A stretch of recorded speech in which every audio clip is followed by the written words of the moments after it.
Kindness made a simple nurse a hero. But saving a billionaire's son put a target on her back. The hallway at St. Luke's General was near silent, save for the soft squeak of rubber soles against the linoleum. Nurse Camille Reyes moved slowly, her posture tired but composed.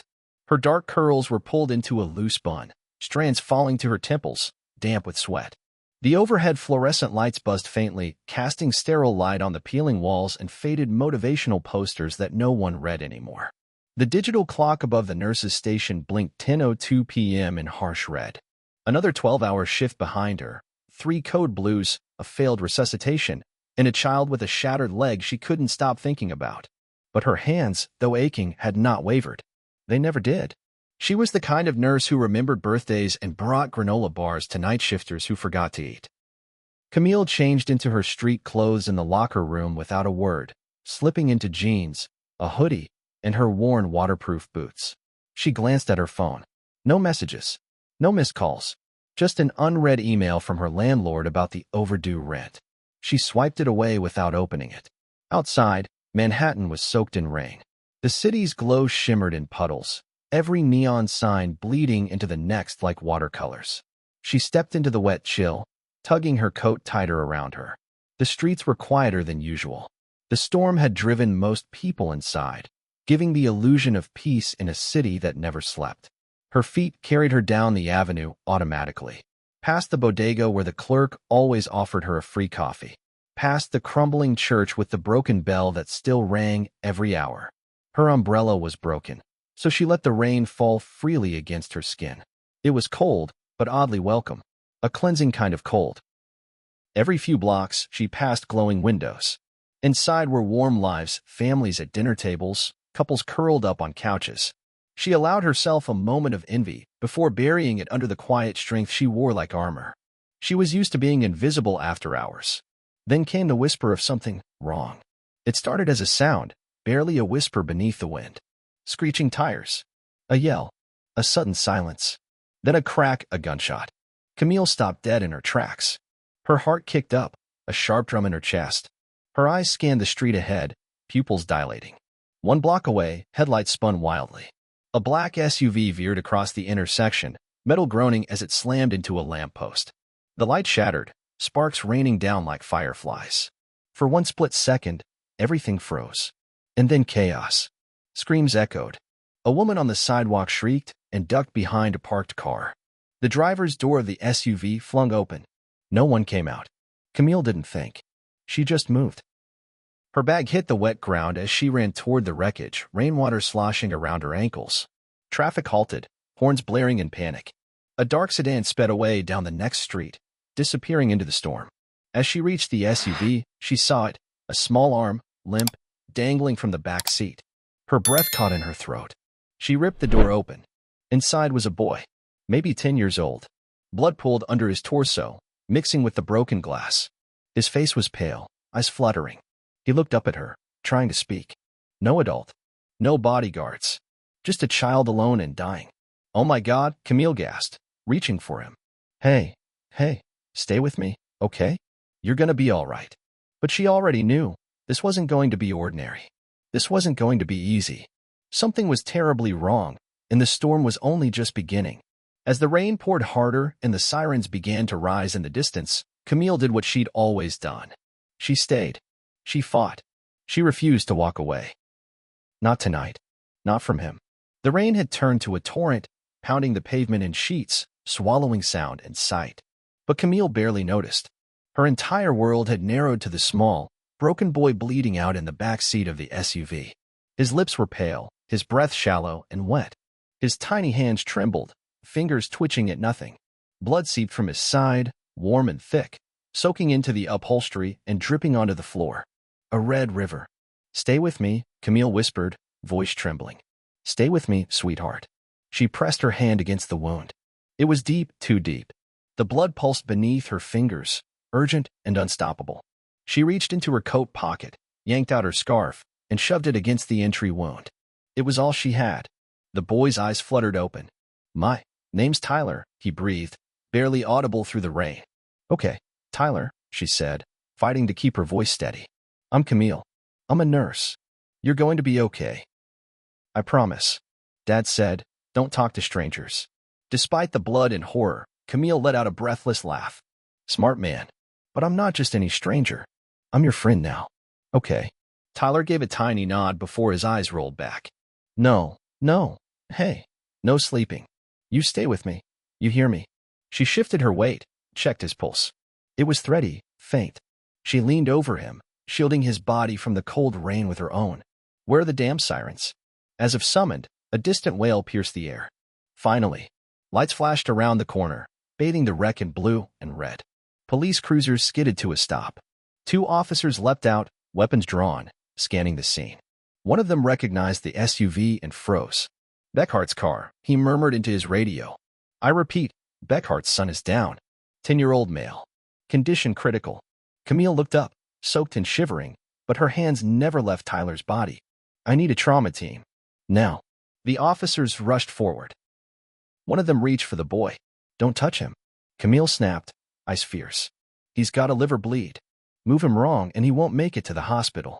The officer hesitated, then stepped back. In that moment, Camille wasn't just a nurse. She was command. She was life or death. An ambulance screeched around the corner seconds later. Paramedics jumped out, gurney in tow.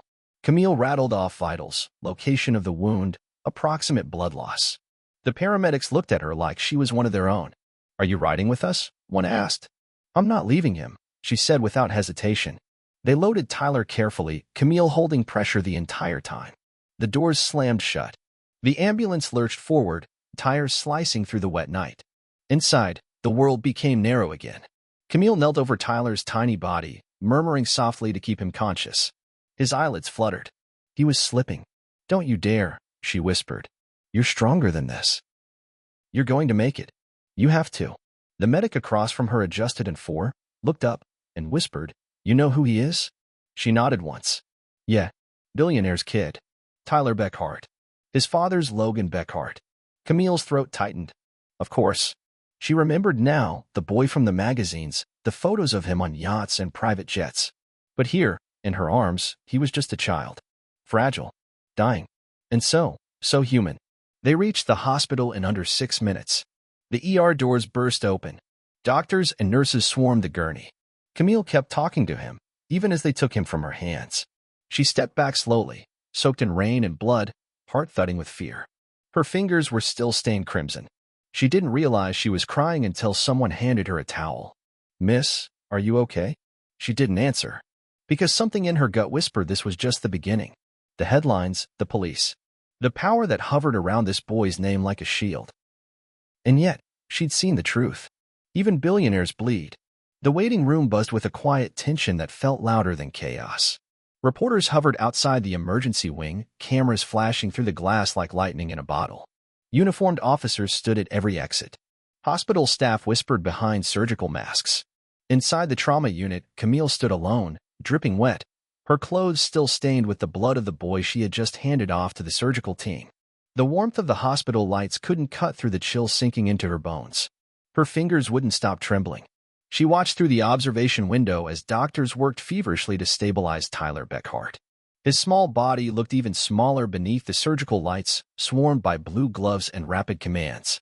Machines beeped like a heartbeat, fast and uncertain. A nurse approached Camille with a blanket and a cup of coffee.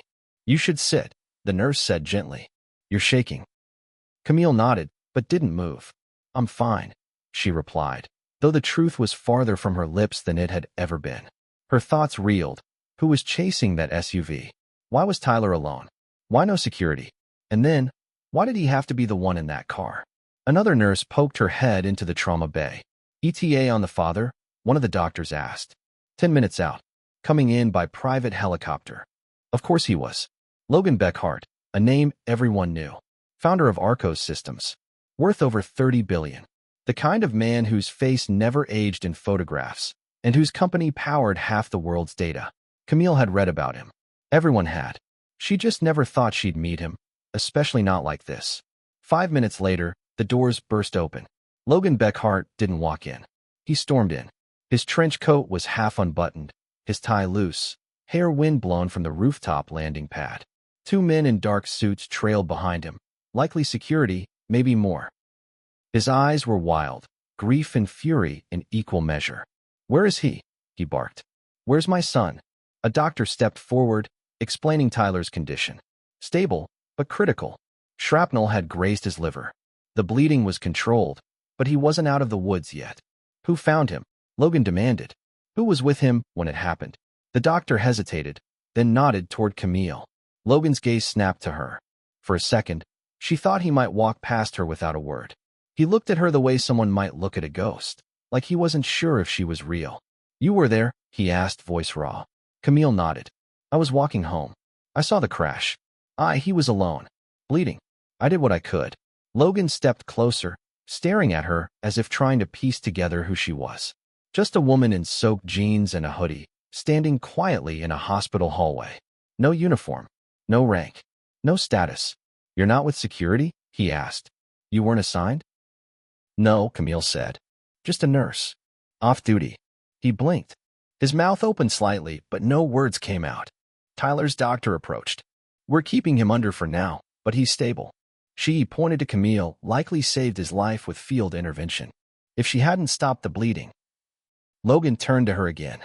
"Why did you stop?" Camille stared back, steady and quiet. "Because he needed help." It was that simple. And yet, something shifted in Logan's eyes. That carefully guarded armor, built by years of power and wealth, cracked just slightly. He extended a hand. "Thank you," he said. It was the first time his voice trembled.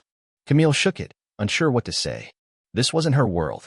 These people with private helicopters and global headlines. She just happened to be the stranger walking past when the world fell apart. Still, she nodded. "I didn't do anything special," she said softly. But Logan looked at her like she had done everything. From inside the trauma bay, Tyler stirred. Camille hadn't expected to still be standing there. Part of her had thought they'd thank her, take her statement, and send her home. Instead, she was rooted in place, heart still racing, soaked to the skin, staring at the boy she'd just torn back from the edge of death. And then Logan Beckhart was in the room, and everything felt heavier. He wasn't what she expected. The tabloids painted him as cold, composed, made of steel. But this man, this father, was unraveling right in front of her. His breath came shallow, his shoulders tense, like he didn't know how to contain all the fear clawing inside him. "You were the first person there?" he asked again, voice quieter this time. More human. "I was walking home," Camille repeated, gentler now. "I saw the crash. I thought it was just a wreck at first, until I saw him in the back seat." Logan's jaw clenched. He wasn't supposed to be alone. There were guards. There was a route. He stopped himself. His eyes flicked to the glass window behind her, where Tyler now lay unconscious, tubes weaving in and out of his fragile body. His face softened, a deep grief settling into the corners of his expression. For a moment, he wasn't a billionaire. He wasn't the founder of an empire. He was just a father watching his son fight to breathe. Camille stepped aside as Logan moved closer to the window. "You knew who he was?" he asked, not turning around. "Not at first. He told me his name. Tyler." A silence stretched between them, the kind of silence that makes you hold your breath. Logan slowly turned to face her again. "They tried to kill him." Camille's brow furrowed. "You think it was targeted?" "I don't think. I know." His voice was steel now. That wasn't a random hit and run. Someone was trying to make a statement. Camille felt her throat tighten.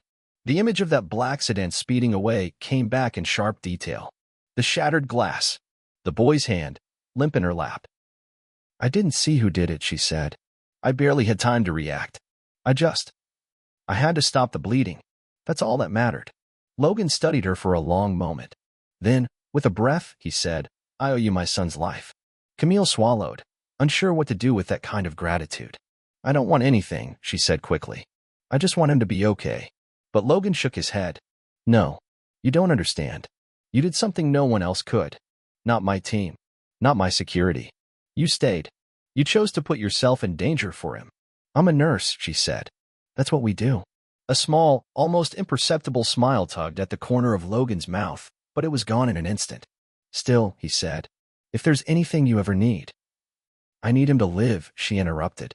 Their eyes locked, and in that moment, an unspoken agreement passed between them. Behind them, the trauma bay doors opened. A doctor stepped out, his face solemn but calm. "He's stable. We're moving him to recovery. He'll need rest, but he's going to make it." Camille felt her knees weaken. Relief flooded through her like heat through frost.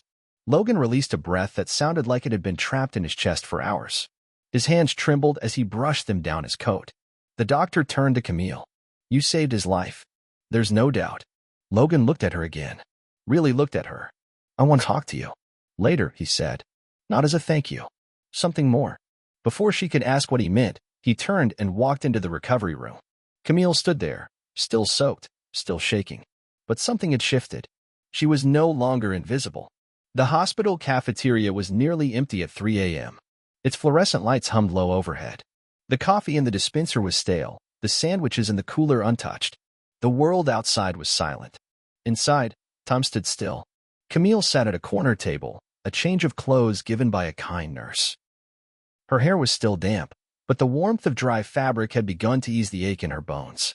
Her hands, though scrubbed, still smelled faintly of antiseptic and blood. She stared into the coffee in front of her, untouched. The seat across from her remained empty until Logan Beckhart walked in. He didn't come with bodyguards this time. No entourage. No press. Just a man with dark circles under his eyes and a silence clinging to him like smoke. He moved like someone who had aged 10 years in one night. May I? He asked. Camille nodded, saying nothing. He sat slowly, folding his coat across his lap. His fingers fidgeted slightly, an odd contrast to the image the world had built of him. Billionaire. Visionary. Unshakable. No? He looked broken. They sat like that for a moment. The clock ticked. Somewhere down the hall, a nurse called for assistance. Then, finally, Logan spoke. When Tyler was born, I was in Tokyo. I missed his first cry. His first breath. I didn't even hold him until 2 days later. Camille didn't respond. She wasn't sure what he needed to hear. I built everything, Logan continued. Towers. Networks. Empires. But I can't build back the time I missed. His voice cracked on the last word. He asked me the other day why I was always leaving. Camille's eyes softened. What did you say? I told him I had to work to protect him. That I was building something for his future. And, he said, I'd rather have you than your future. The silence that followed was thick.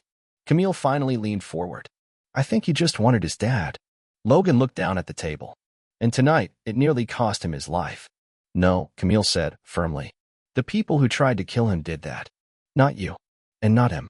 Logan looked up, searching her face for something understanding. Maybe. Forgiveness, though he hadn't asked for it. I don't know why you helped him, he said quietly. Most people would have panicked. Run. Taken a video, maybe, and left him there. Camille shrugged. I'm not most people. No, he said. You're not. There was something in his voice, reverent, maybe even grateful. Camille looked away, suddenly uncomfortable. You don't owe me anything. I didn't do it for thanks. I know, Logan said. That's what makes this harder. He reached into his coat pocket and placed something on the table. A card, embossed with silver ink. Logan Beckhart. Private line. If you ever need anything. Anything, money, opportunity, safety, call me. I'm not offering charity. I'm offering something you've earned. Camille stared at the card. She didn't touch it. I don't know what I need, she said honestly. You will, Logan replied. He stood, pausing for a breath. Tyler asked for you. When he woke up, he said. Where's Camille? Camille blinked, her throat tightening. I think you made an impression, Logan said with a small smile. If you'd like to visit him tomorrow, I think he'd like that. I'd like that too, she whispered. Logan nodded, then turned and walked away. His steps were slow, but sure. Camille looked down at the card. Then out the window, where the first light of dawn was just beginning to chase away the night. The storm had passed, but something much bigger was only just beginning. It began with the flowers. Not a bouquet. Not something from a grocery store aisle. These were white orchids, arranged like a sculpture, delivered in a black velvet box with no card, just Camille's name printed in silver cursive. She found them waiting at the nurse's station the next morning. Her coworkers gathered around, whispering, half curious, half stunned. Then came the watch. A Patek Philippe. She didn't even know what it was at first, just a sleek, silver timepiece nestled in a handcrafted box with an engraved note. Time is the one thing we can't buy. But this is my thank you for giving me more of it with my son. LB. Camille stared at it like it was radioactive. She hadn't even seen Logan since the early morning cafeteria meeting. She had planned to visit Tyler, but hospital security had intercepted her. Mr. Beckhart is taking him to a private facility, they said. He asked us to relay his gratitude again, and to say he'll be in touch. Now, days later, Camille stood in her apartment surrounded by expensive silence. Orchids on the windowsill. A watch on the counter. A phone buzzing with an unknown number she hadn't dared answer. Then came the knock. She hesitated. 2 soft raps. Measured. She opened the door with caution. The man was tall, clean-shaven, dressed in a charcoal suit that screamed custom. His face was calm, unreadable, but his eyes were cold. "Miss Reyes?" he asked. "Yes," she answered carefully. "I'm with Mr. Beckhart's security team. May I come in?" She didn't move. "Why?" "I think it would be safer to speak inside." "Safer?" He leaned in slightly. "We believe what happened to Tyler wasn't a one-time event. There may be others involved. People who were watching the crash. Watching you." Camille felt her breath catch. "You're saying I'm in danger?" "Potentially. You weren't supposed to be there that night. Which makes you a loose end." Camille stepped back, heart pounding. "Why would anyone want to hurt me? I'm nobody." He nodded toward the orchids. "Not anymore." The man stepped inside, scanning the apartment subtly as he spoke. "Mr. Beckhart is prepared to relocate you temporarily. Provide you with security. You'd be fully protected." "No," Camille said, voice rising. "This isn't my life. I'm a nurse. I walk home. I eat cereal for dinner. I'm not this. I didn't ask for this." The man's gaze didn't waver. "And yet, here we are." Camille sank onto the edge of her couch, trying to make sense of it. "You said people were watching me?" "There's surveillance footage. A second vehicle near the scene, idling. It's untraceable. Disappeared right after the crash. We believe someone was recording the moment, possibly to send a message, possibly to ensure a kill." Camille's hands began to shake. The man continued, gentler now. "Tyler was the target. You intervened. That makes you visible. Too visible. Why didn't Logan tell me this himself?" The man paused. "He thought you might listen better coming from someone else." Camille looked up, eyes hard. "No. He thought he could control the narrative again." Still, the fear crept in. If they knew where she lived? If someone had followed her that night? "What happens if I say no?" she asked. "We'll do what we can to protect you, but it won't be as comprehensive. Mr. Beckhart believes your safety is not optional." She laughed bitterly. "So now I'm part of his empire? Just another asset?" "No," the man said. "You're more than that." Something about the way he said it made her chest tighten. It wasn't a threat, but it wasn't not a threat either. Camille looked again at the orchids. The card. The gift. She thought about Tyler's small voice in the back seat. "Don't let me die." She saved him out of compassion. But compassion had a cost.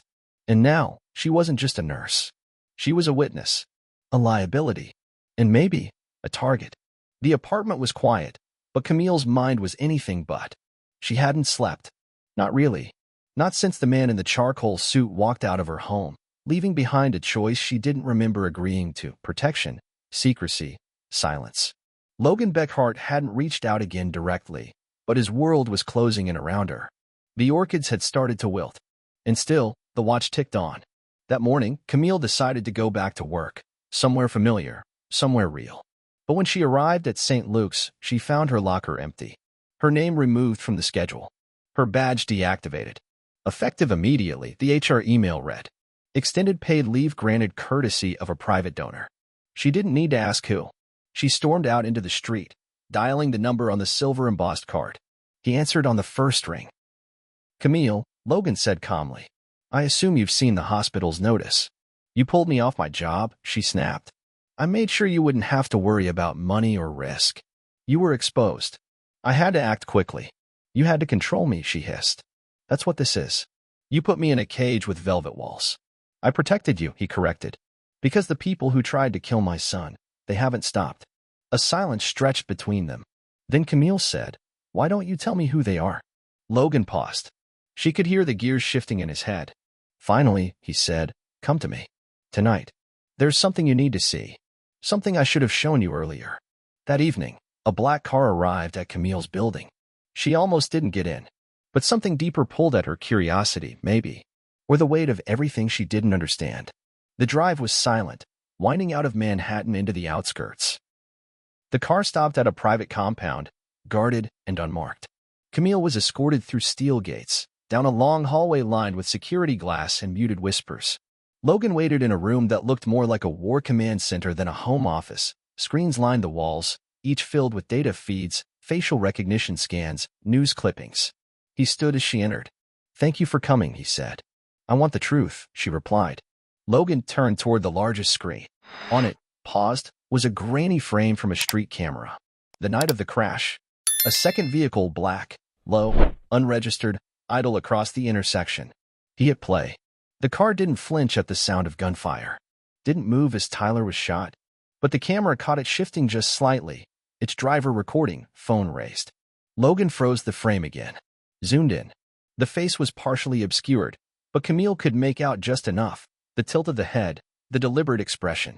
"That's someone he knows," she said slowly. "Someone I know," Logan corrected. "Vincent Hale, my former CTO. He disappeared 3 months ago after I caught him moving assets through shell corporations. I thought it was embezzlement. Now I think it was warfare. Why target Tyler?" "To punish me," Logan said, jaw tight. "To take away what matters most. My name, my heir, my weakness." Camille's blood ran cold. "So this man is still out there?" she asked. "Yes," Logan said. "And now you're a thread he didn't plan for." She sank into a nearby chair, heart pounding. "You said I wasn't just a nurse anymore. What am I now?"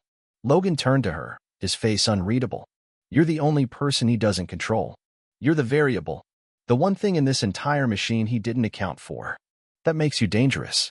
Camille looked at the screen again. The night she saved Tyler, she thought it was a tragedy. A freak act of violence. Now, she knew it was a message. And the war it came from was far from over. The safe house smelled like sterilized air and new money. Walls lined with steel and silence. No clocks. No windows. Just the ever-present hum of surveillance. Camille stood in front of a mirror, staring at a reflection she barely recognized. Same face. Same eyes. But her shoulders were squared now. Her breath quieter. Like someone waiting for something to break. And it would tonight. Logan's intel had been clear. Vincent Hale would be at the pier.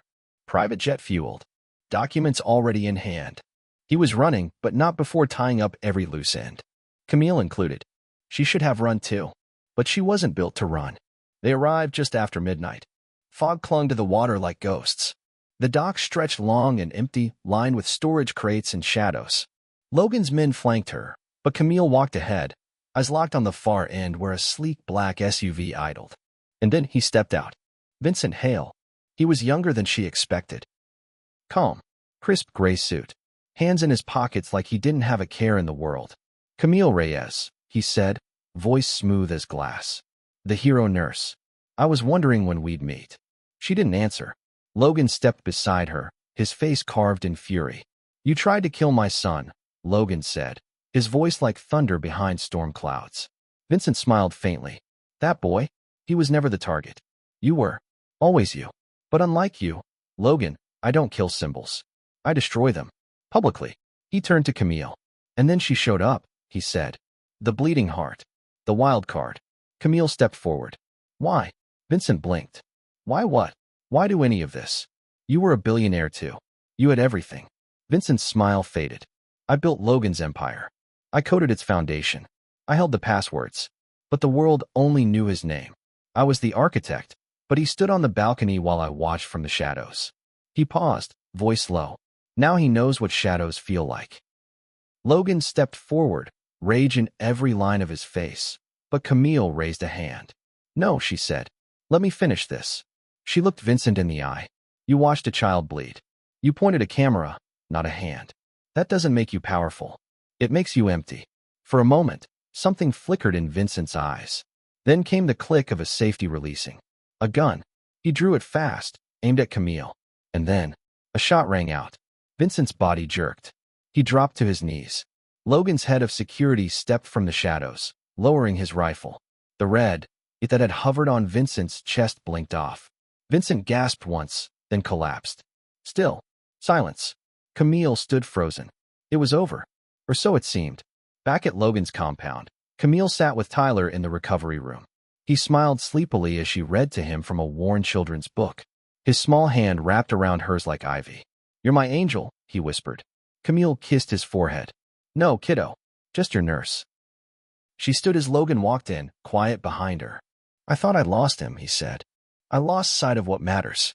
"You almost did," she said gently. "But you didn't." He looked at her then, not with power, but with gratitude. I want to offer you something, he said. Anything. A foundation. A hospital wing. Your own clinic. No, she interrupted. No more gifts. Just let me choose what's next. He nodded slowly. And if you need me, she said, you'll know where to find me. Weeks later, Camille returned to St. Luke's. Not to fanfare. Not to flowers. Just to her locker. Her scrubs. The quiet rhythm of beeping monitors and lives in her hands. But something had changed. She had faced a war and walked through fire. And now, every life she saved was another reckoning with her own.